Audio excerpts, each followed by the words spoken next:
Sir Geoffrey Clifton-Brown. Madam Deputy Speaker, I'm grateful to catch your eye to speak in this very important debate, and I do congratulate the Chair of the Defence Select Committee for not only getting selected on this Estimates Day debate, which is important, but for his excellent speech. We face a common problem, so I'm afraid some of my speech will be repetitive of what he said, but I can assure the House we didn't collaborate on our speeches. The job of the PAC is, as the House knows, is to look at expenditure right across government. However, the Ministry of Defence procurements and finances have too often been dysfunctional in the past. Indeed, the CNAG qualified its opinion on this year's MOD accounts because it could not provide adequate accounting records to support the value of assets under construction of £6.13 billion. It also incurred non-budget expenditure of £2.56 billion, which will result in an excess vote. So, Madam Deputy Speaker, this debate could not have come at a more significant time with the events in Ukraine and the Middle East. When the committee last examined the defence procurement budget, which was over 2 years ago now, the 10-year programme was £16.9 billion in deficit, which the NAO described at that time as unaffordable. In June last year, the government announced a highly ambitious strategic defence review. The Defence Investment Plan, and I do absolutely echo the remarks of the Chairman of the Defence Select Committee, the Defence Investment Plan has been continuously promised at the dispatch box, but we're still without detail. For we know that nuclear is consuming over 25% of the entire budget and growing, which is bound to have a knock-on effect on how much we can afford to spend on the rest of the procurement programme. So it is vital that we have this defence investment programme. So if I say to the Minister, in the most gentle but persuasive way I possibly can, if we achieve nothing else from this debate, can the Minister confirm in clear terms when the Defence Investment Plan will be published so that the PAC, the Defence Select Committee, the House can scrutinise it properly? And I note in today's PMQs the Prime Minister did not answer the question from the Leader of the Opposition regarding the date of publication. Current events in the Middle East, and it is shocking, as my honourable friend says from the front bench, it is shocking. And it's really terrible, as the Defence Select Chair has said. It's terrible not only for defence companies to be able to plan their manufacturing programmes. As he says, it's not good for the MOD personnel themselves because they don't know how to plan either. So current events in the Middle East have given us serious warning that we need to increase defence expenditure. It's therefore really important that we see this Defence Investment Plan so that Parliament can scrutinise its latest plans. And without this information, the OBR have also questioned whether the government will be able to reach its target of 3% in 5 years. And this will be too late, because if we don't get the investment soon, as everybody knows, and the Minister certainly knows, it takes a long time to procure and manufacture some of these important bits of kit. So we need to be getting on with that now. Of course. I thank him for giving way. He mentions that this country needs to spend more on defence, given what's happened in the last few days in the Middle East.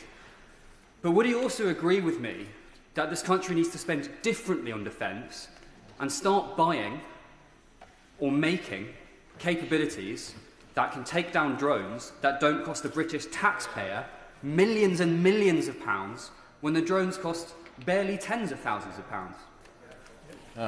The honourable member and honourable gallant member has great experience in these matters. I think he must have been reading my speech. So if he's just patient, he will get exactly what he wants, I think. The PAC recommended more than 2 years ago that the government should set up a sensitive scrutiny committee to examine confidential military expenditure. And I'm grateful to the Secretary of State and the Ministry on the front bench today for their careful consideration of this matter. And I hope it will now be possible to make real progress in the future. But I did raise this matter, as the Minister will remember, on the estimates debate last year in June, and I hope it will not be necessary to raise it again in another year's time. There is a commitment to increase defence expenditure from 2.2% currently of GDP to 2.5% by 2027, followed by an increase to 3.5% of GDP by 2035. In the government spending review, the current budget is expected to increase by 18.2%, or £11.3 billion by 2028-9. We really do need to see, Minister, these numbers incorporated into the government's expenditure plan in the budget in the autumn so that we can be absolutely certain that they will be coming forward. Many members will know, and certainly the chair of the Defence Committee knows because I've been a guest on his committee, the MOD has been reorganised into the Quad. The Permanent Secretary, Jeremy Pocklington, the Chief of the Defence Staff, Air Chief Marshal Richard Knighton, the National Armaments Director Rupert Pearce, and the Chief Defence of Nuclear Organisation Madeleine McTurnan. I sincerely hope, given their new powers, that they will radically reform how the MOD functions. We need to take a more strategic view of systems that we procure, going to the Honourable Gentleman's point, above all, the capability and speed that we're able to acquire them.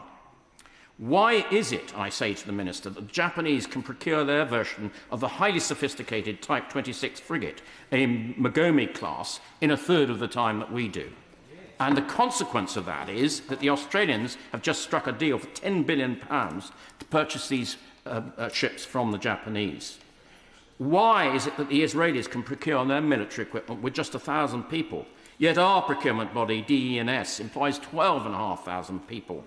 Our procurement system is far too slow, subject to mission creep, usually late and usually over budget.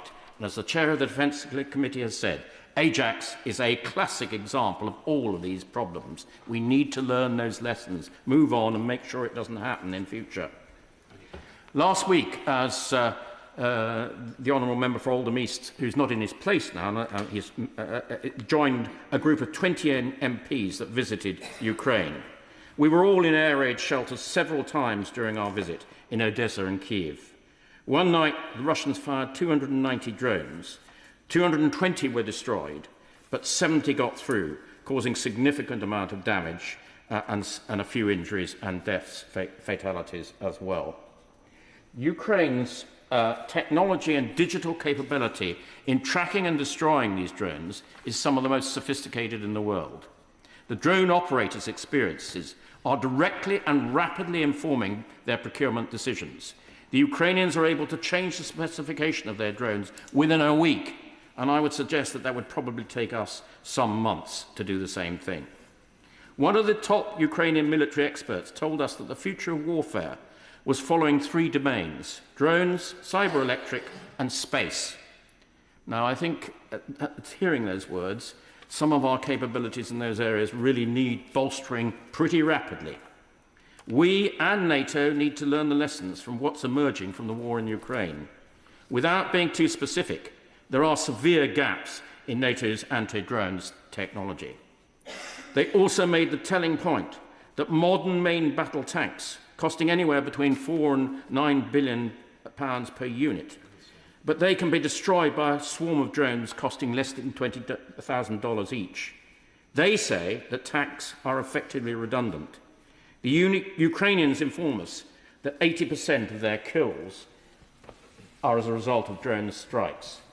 Modern warfare is changing rapidly, and the MOD needs to be sufficiently agile to adapt.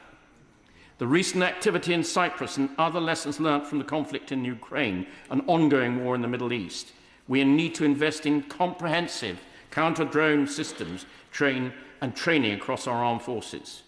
As an example, we use Sky Sabre air defence system, which can shoot down drones. However, it can cost up to £250,000 a shot. We need to invest in further anti-drone technology, which would ensure that we could do it far more rapidly and far more cheaply. The PAC visited RAF Marham, I'm sure the Minister is aware of this, on last Thursday, which houses two of the F-35 squadrons.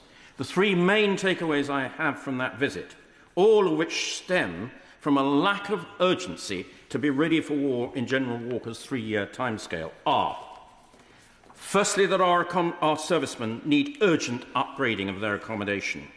It is a disgrace that servicemen can be spent on long tours while their families do not have proper accommodation.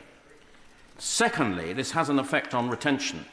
We were told that pilots and training instructors for the F-35 programme are 50% below optimum levels. This is highly unsatisfactory for a project of this importance. Thirdly, it is difficult to plan the whole operation when the timing and procurement of the additional 27 F-35s is unclear. Hopefully, this will be revealed in the Defence Investment Plan when it's published. Fourthly, one of the squadrons had recently returned from a highly successful Operation HIMARS to deploy around the world, ending up in Japan. But in a matter of a week or two, they've now had to redeploy to the Middle East. This is a very good illustration how some of our servicemen do face considerable stretch. This is to be expected in wartime, but more resources need to be deployed to support them and their families. Another example of this is that our submarine crews on HMS Vanguard recently served a 204-day deployment. The MOD budget is going to grow considerably, but the amount of money is not going to purchase military hardware in the most strategic or cost-effective way. This will only happen if the Quad radically reform the way the MOD has been run in the past, especially with smarter recruitment of personnel and procurement of equipment. Of course, happily. I thank the honourable gentleman for giving way on that point. And it was just really interesting to hear his speech and talk about personnel, because obviously we've spoken a lot about spending in the MOD, and particularly in terms of the need for improved technology. But I wonder if he could touch a little bit upon the spending in terms of personnel and the support that we give personnel, and what he thinks we could do further to support our service personnel, who obviously, are doing that brave job every day. Well, the honourable gentleman raises a really important point. And in the reorganisation of the MOD that I've talked about into the Quad, the one person, of course, is critical to personnel is the Chief of the Defence Staff, because he's now assumed responsibility for all personnel matters. And I'm sure that he will be looking at this very carefully. I think the area we need to look at is recruiting people with different skills to what has been had in the past. For example, to operate these trains, the honourable gentleman knows, we need people with very good computer and dexterous skills. That might mean recruiting youngsters who are very good. They've got the brain to be able to do this, but not necessarily the people we would have traditionally recruited to be 100% running around the battlefield. It might mean different things. It might need retraining some of our existing personnel to operate these new weapons. But above all, I do think our armed forces are at the lowest they've been for decades, particularly the Army. And I do think that we will need to bolster that somewhat because of the reason that I've just announced in my speech, this overstretch of our personnel. We can't go on doing that to them. We need to have enough people that are available on the rotation so that next time that long deployment comes around, it's different people who are deployed, different regiments, different squadrons. So I think there are a lot of things that we need to think about personnel. But I do think one of the things is we must have a pipeline in the future. The PAC did an inquiry onto reserves and cadets. And it seems to me in both categories we need to do a little better. I see that Madam Deputy Speaker is urging me to finish. I've overrun my time. Madam Deputy Speaker, I didn't wish to tire your patience. Just simply, we can't go on doing what we did in the past. We need to do it differently and better in the future.